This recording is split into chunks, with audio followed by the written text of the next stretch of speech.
I have told this story exactly twice in my life. Once to my sister the night I came back from the outback, with red dust still in my boot seams and nothing to show for 3 weeks of contract work, except a blank field notebook, and a look on my face, she said frightened her. And once to an old man in a pub in Broken Hill, who asked me, with the particular gentleness of someone who has seen too much himself, why I kept staring at the door, like I was waiting for someone who was never coming back. He listened without interrupting. Bought me another beer when I finished. Then he said, "Did she say she'd come back?" I said she hadn't said anything like that. He nodded slowly and looked down at his glass. "Then you'd better make it count," he said. "Ever she left you with." "I've tried. I'm still trying, that's what this is. My name is Callan.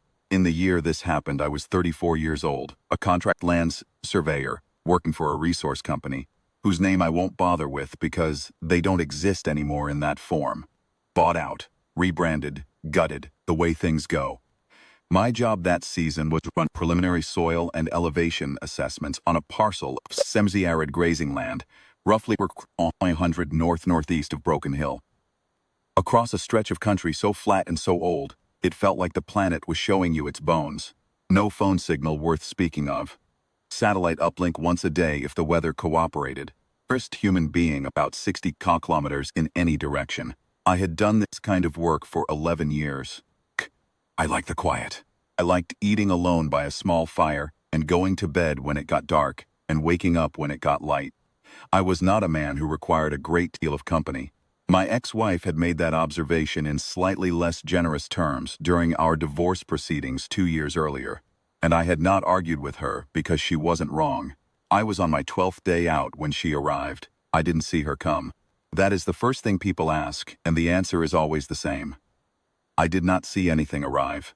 One moment I was sitting on my swag with a tin mug of tea going cold in my hand, watching the last color drain out of the western sky, and the next moment she was standing at the edge of my firelight. And she had always been standing there, and the air did not smell of anything unusual, and there was no sound.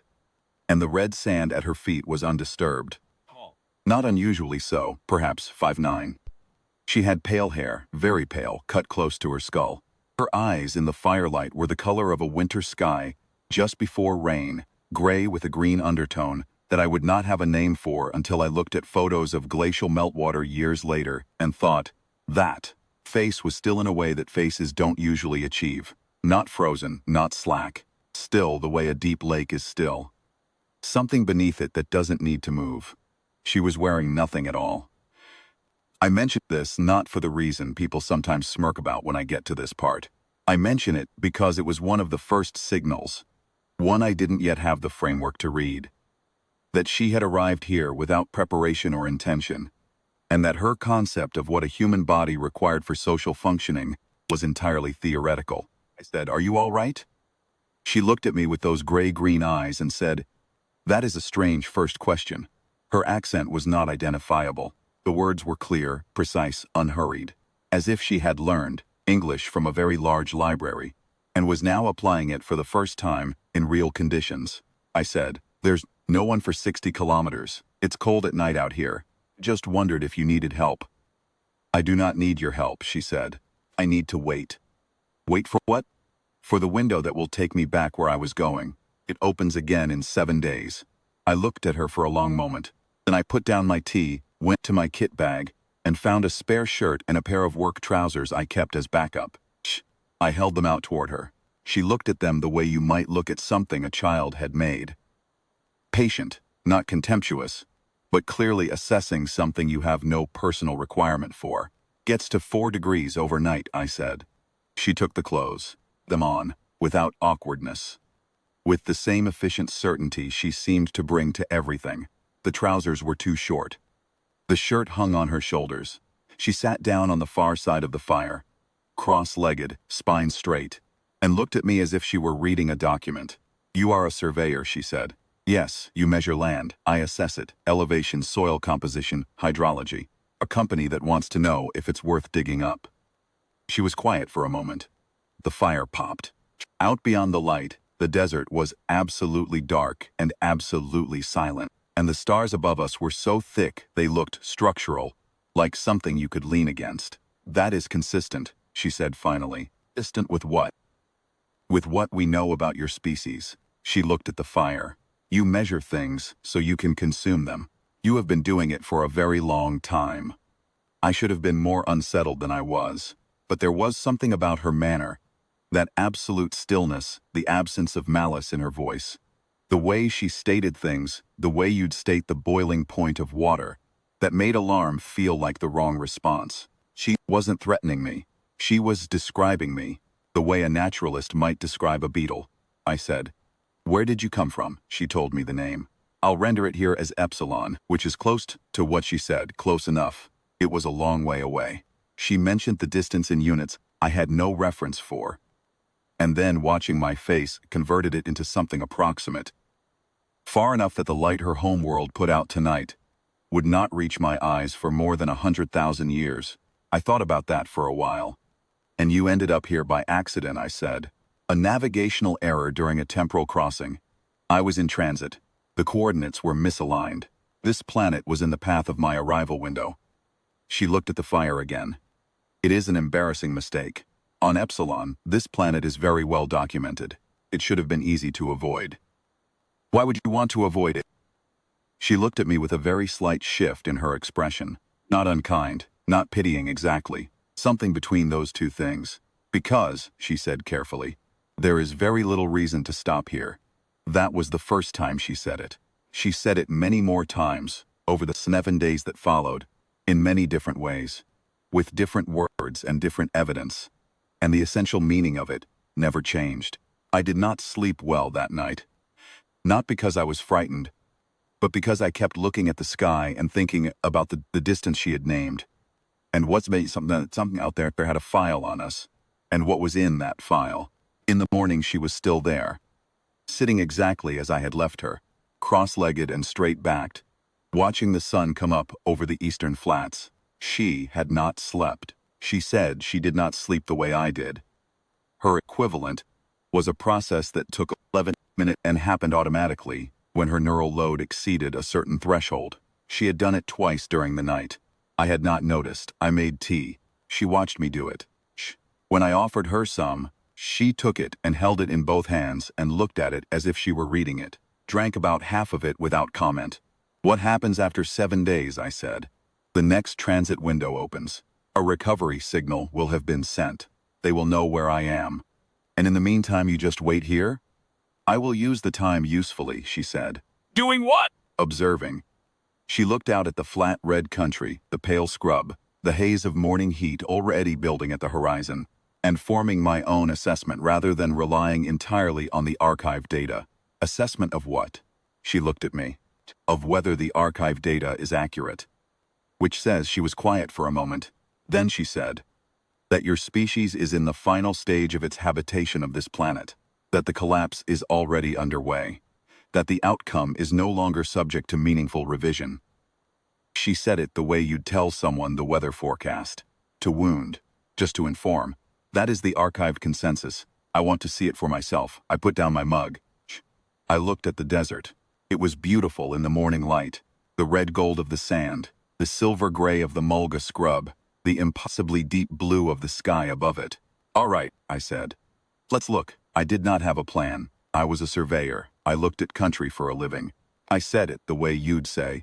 Well, let's get on with it then. Some reflex in me that I couldn't have named or justified. She had told me humanity was finished, and something in me said, show her then. Not because I could argue with her files, but because I was not ready to agree. First thing she did, that morning, was show me what she could do with space and time. She stood up, looked at me and said, give me your hand. I gave her my hand, she took it. And then we were somewhere else. Not teleported in the cinematic sense, no flash, no sensation of transition, no dramatic sound. One moment we were standing in the red desert, 400 kilometers north of Broken Hill, and the next we were standing on a ridge above a river valley, in what I eventually recognized as coastal Queensland, 2,000 kilometers northeast, and the sun was 3 hours further along in the sky, because we had moved east, and the air smelled of wet eucalyptus and mud and something green and alive that hit me like a fist, because I had been in the dry desert for 12 days. I sat down hard on the ground. She looked at me with that careful, patient expression. Are you damaged? No, I said. Just give me a moment. She gave me the moment. She stood at the edge of the ridge and looked out at the valley below, at the river running brown and high through stands of paper bark and river red gum, and her face was still, reading. This river, she said, when I had gotten back to my feet and come to stand beside her. Do you know it? I did. Done survey work in this catchment 2 years earlier. I told her the name. The archived data on this waterway, she said, indicates a 73% reduction in base flow over the past 60 years. Salinity levels consistent with extensive land clearing upstream. Macroinvertebrate populations collapsed to roughly 12% of pre-clearing density. She paused. The riparian vegetation you can see from here is partially recovered from a flood event 4 years ago.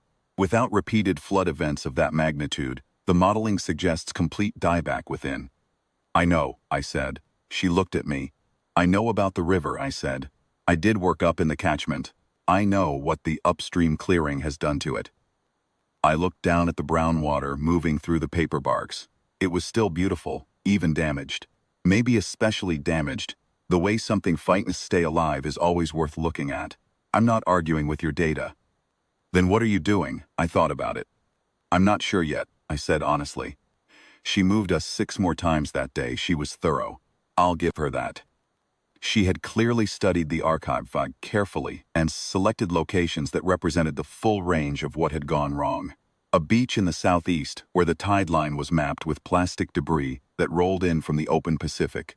Continuous, relentless, the sound of it against the sand, a kind of low-grade horror. A river mouth in the north choked brown with sediment from upstream agricultural runoff. The mangroves at the margins pale and dying. The edge of a cleared landscape in the west that stretched to the horizon, red-soiled and bare, cracked in the heat. Every bit of it once forest. All of it gone now inside a human lifetime. Coastal headland, where the old-growth scrubs had burned in recent years. And the regrowth was sparse and struggling. The skeleton trees, standing white in the afternoon sun. Like something from an old photograph of a battlefield. She did not lecture me at every stop. She was more precise than that. She let me look. She waited. And then, sometimes, she would say one thing, a number, a date, a rate of change, and leave it hanging in the air between us. And I could not refute it because it was accurate.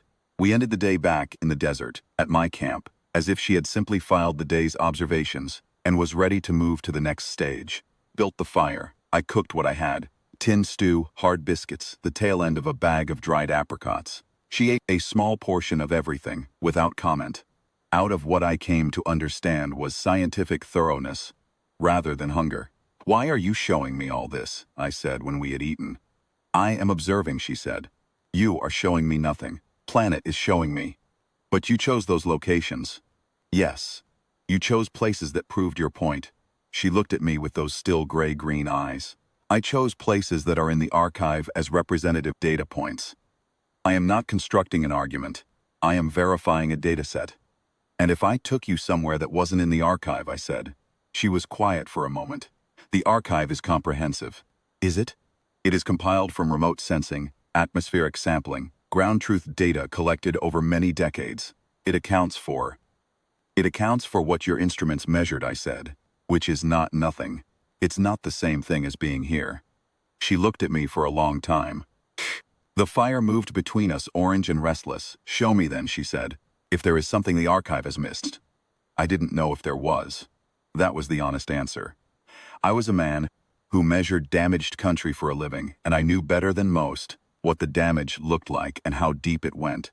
But I said, yes, I would try.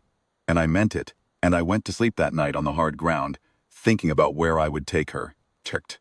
The next 4 days fell into a pattern I wouldn't have predicted and couldn't have designed. She continued her own program of verification, moving us to locations from her archive, watching, recording, filing her observations in whatever internal system she used. And I took her to places I chose. Took to a place I'd come across during a survey job 3 years earlier, a stretch of semi-arid grassland in the far west of New South Wales that a family had been running as a conservation property for 20 years. They'd pulled the rabbits down, pulled the goats, taken out the old ring of barbed wire, and put in a different kind of fence that let the native animals move. Years. The Mitchell grass was knee-high in places. The old bare hardpan between the clumps had started to knit back together with native ground cover I couldn't name. There were bilbies there. I'd seen the diggings on my survey work, those long conical holes in the red earth that mean something improbable is still alive in a landscape that should have finished it. She stood in the middle of that grass in the late afternoon light and turned slowly, reading it. Said nothing for a long time. Then this land was cleared. Completely. By the 1970s it was bare dirt. The family bought it in the early 2000s. 20 years of restoration. Give or take. She was quiet. She crouched down and put her hand flat against the earth. Palm down, the way you'd do to feel whether the ground was warm. I don't know what she was measuring. Something. The species density here, she said finally, is inconsistent with the regional average. I know. The archive has this location classified as degraded semi-arid rangeland. The archive is out of date, I said. She stood up. She looked at me. The data was collected 4 years ago.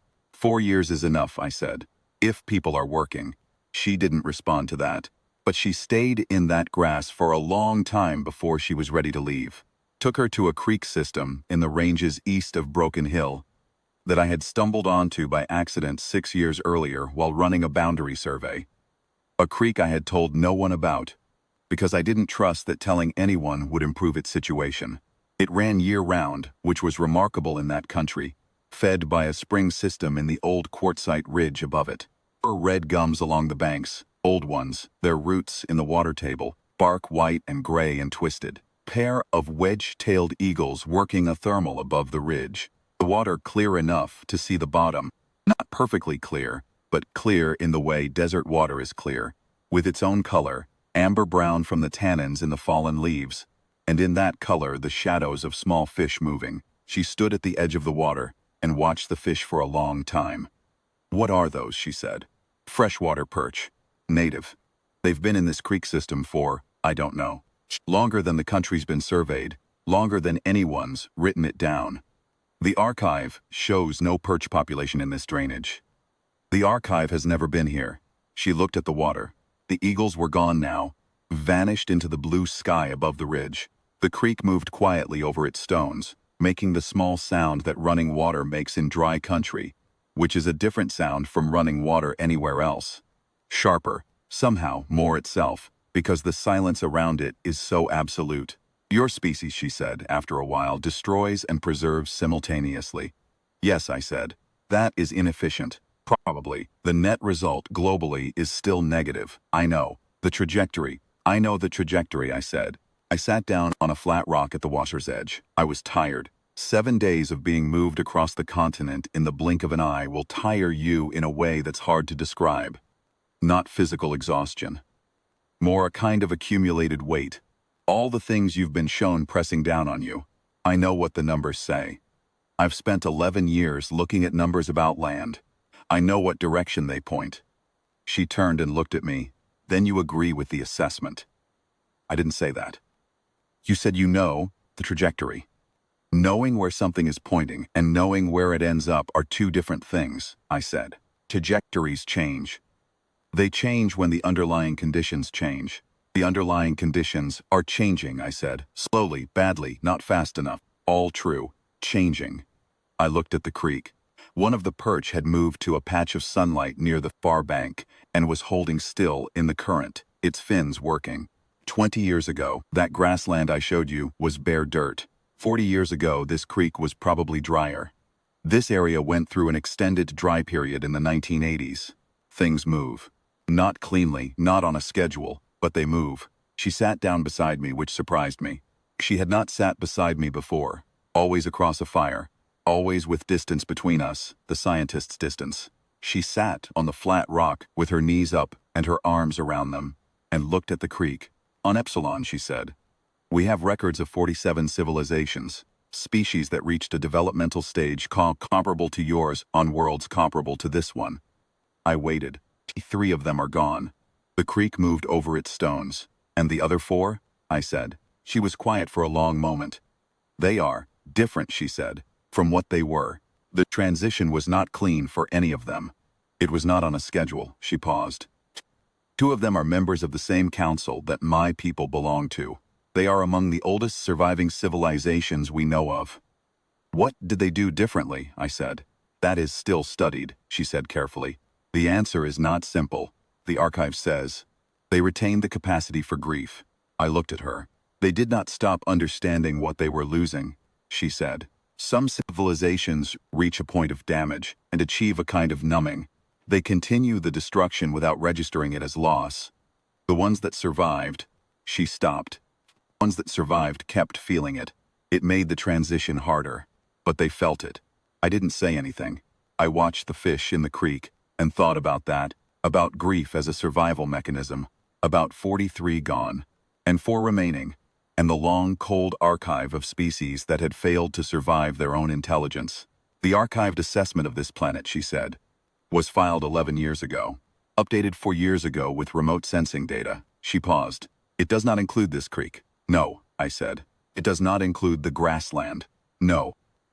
It is possible, she said slowly, as if testing the weight of the words, that the archive has gaps. I looked at her. Face was still, as always. Something had shifted in it that I couldn't name precisely.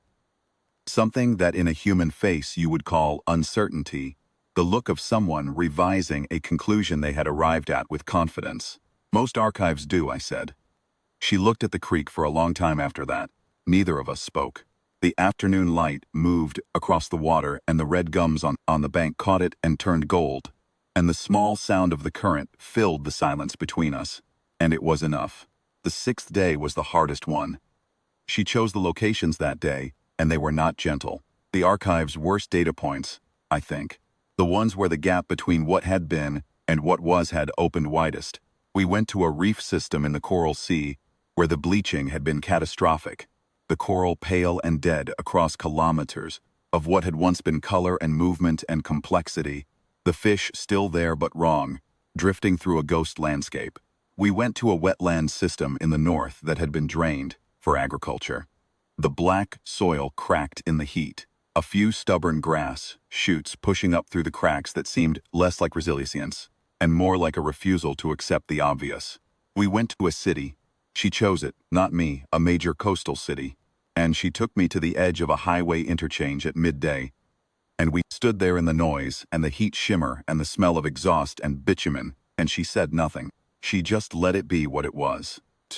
I stood in that noise and that heat and looked at the river of vehicles and thought about all of it. The creek in the ranges, the grassland coming back, the 43 civilizations gone, the 4 that remained and what they had retained, and the reef behind us white and still as a bone. Shh. I'm not going to tell you we're definitely going to make it, I said. I had to raise my voice a little above the traffic. I can't tell you that. I don't know that. Neither does anyone else. She looked at me. What I can tell you, I said, is that I have been alphast this country for 11 years, measuring damaged land. And there are 2 kinds of surveyors. The kind that measures the damage and files the report and drives away, and the kind that measures the damage and files the report and then goes back the next year to see if anything has changed. I looked at the highway. I go back, that's all I can tell you. I go back. She looked at me for a long time. Then she said, why? It was the simplest question she had asked me in 6 days, and I found it was the hardest to answer. Because it's mine, I said finally. Not in the ownership sense, I don't own anything, but I know it. It's the country I know. When you know something, when you've walked it and measured it and been cold in it at night and watched the light change on it in the morning, it becomes yours in a different way. I stopped. I can't explain it better than that. She looked at the highway for another long moment. Then she said, on Epsilon we have a concept. I do not know the precise translation. It means roughly, the obligation of knowing. Yes, I said immediately. That. She turned and looked at me with those gray-green eyes, and something moved in them that I had not seen before. Not warmth, exactly. She was not a warm creature in the way I understood warmth. Something that recognized what I had said and registered it as significant. Didn't speak much. On the 6th evening, we sat by the fire, and she was in whatever passed for her private thought, and I was in mine, and the desert was dark and full of stars, and the occasional thin cry of something hunting out in the scrub. Before I slept and she did her 11-minute reset, she said, "The archive will be updated when I return." "I know," I said. "Do not know what assessment the updated data will support." "Neither do I said. She was quiet. Then the creak. "I want to go back in the morning, the 7th day, before the window opens." I said I'd take her. The 7th morning was cold and clear, in the way that outback mornings can be cold and clear, even in the warmth of the season. A night-edge chill that the sun would burn off inside an hour, but was there now, definite and sharp. We moved to the creek at first light. The eagles were back on their thermal above the ridge, turning slow circles in the early blue. The red gums were lit orange on their eastern faces. The water was dark and still in the shadow of the bank, and you could hear it moving before you could see it. She sat at the water's edge for a long time. I stayed back, gave her the space. Fish appeared in the sunlit patch. Same ones maybe, or different ones. It didn't matter. They were there, holding in the current, doing what they had always done. She reached into the water, slowly. The fish didn't flee. She held her hand flat just below the surface, and one of them, the larger one, moved toward it. Not touching, just approaching, close enough to inspect. She stayed like that for several minutes. When she withdrew her hand, she sat back and dried it on her trousers. My trousers. She was still wearing the clothes I'd given her on the first night. And she looked at the water for another long moment. "The archive," she said, "has 47 entries. The classification for this world is," she paused, "was a particular category. I will not translate it precisely. It means approximately, at threshold." At threshold of what? Of the outcome. 43 went one way, 4 went the other. She was quiet for a moment. At threshold means the data is insufficient to predict the direction. "The archive had it as already failed," I said. "Yes." She was quiet again. "I will recommend a reclassification." I looked at her. She was still watching the water. Profile against the morning light was still and serious, as it always was. But there was something new in her posture, a kind of held breath, as if she had made a decision that surprised her, and was now sitting with the weight of it. "Two at threshold," I said. "Yes." I didn't say anything. I didn't trust myself to say anything useful. Creek moved over its stones. The eagles worked the thermal above the ridge. A corella came through the red gums upstream, white and loud and gone. "That's enough," I said finally. "For now, that's enough." She looked at me. "It is not a guarantee. I know the trajectory. I know the trajectory. I'll take it threshold." I looked at the water. "It means someone's still watching. It means the outcome isn't written." I paused. "For us, that's something. Us, that's a lot." She held my gaze for a moment with those gray-green eyes, and then she looked back at the creek, and we sat there together in the early light without speaking until she said, "The window opens in 40 minutes. We didn't go back to my camp. There was no reason to. She had nothing to collect, and I had everything I needed at the camp except for whatever she was taking with her, which was not anything I could see or name. We stayed at the creek. 40 minutes is both a long time and no time at all, depending on what you're waiting for the end of." I said, "Will anyone else come from your side? Not to interact, possibly to observe. Like you were supposed to be doing?" "Yes." Something that might have been self-correction, or the Epsilon equivalent of it, moved across her face, though my methodology was somewhat non-standard. I almost smiled. She saw it, and I think she understood what it meant, or had learned to understand over 7 days. "Will you tell them," I said, "when you get back, the truth of what I observed?" She paused. "All of it," I nodded. "Including the creek," she said. "Including the creek." We were quiet for the last few minutes. The sun was fully up now. The chill burned off, the day opening into its full blue height. The red gums along the bank were ordinary trees in ordinary morning light. And the water was just water. And the fish were just fish, and none of it was anything other than what it was, which was everything. She stood. I stood. She looked at me with those eyes that would be unreachable in 11 years or 11,000. It made no practical difference. And she said, "The obligation of knowing." "Yes," I said. "Do not stop," she said, and then she was gone. Not in a flash, not in a sound. One moment, she was standing at the edge of the creek in my shirt and my too short trousers. And then she was not there. And the air where she had stood was undisturbed. And the fish were in the water. And the eagles were on their thermal. and the creek ran over its stones with the same small sound it had been making since before any human being had walked this country, and would make if I had anything to do with it, long after I was gone. I stood there for a while. Then I washed my face in the creek, which was cold, and I walked back to camp. And I packed my kit, and I drove south. I did not complete the survey contract. I sent the company what I had, and told them the job was done, which it wasn't, not entirely, and they were annoyed. And I didn't care. I was not ready to keep measuring that particular stretch of country for a company that wanted to know if it was worth digging up. I have not told this story to more than 2 people in the years since. I'm telling it now because I am 51 years old, and I have spent 17 years going back, not to the same places every time, though I do go back to the creek whenever I can arrange it, at least once a year. I go back to the grassland, which is fuller now than when I last showed it to her. The Mitchell grass spreading further, the bilby diggings multiplying. Take the measurements. I file the reports. I send data to the researchers who study these things, and I go back the following year to see if anything has changed. At threshold. That is what I think. Whenever I pack the kit and load the truck and drive out into the red country in the early morning, not we have won, not everything is fine, not even we will make it, at threshold. It means the data is insufficient to predict the direction. It means the outcome is not written. It means someone out there, at a distance too great to think about, looked at this planet, looked at us, and could not call it finished. I can work with that. I have been working with that for 17 years. I expect I will keep working with it until I can't anymore. And then I expect the creek will keep going without me, and the grassland, and the perch in the amber-colored water, small and necessary and older than everything we've built or broken, holding in the current, still there. That is what she left me with. That is what I am trying to make count.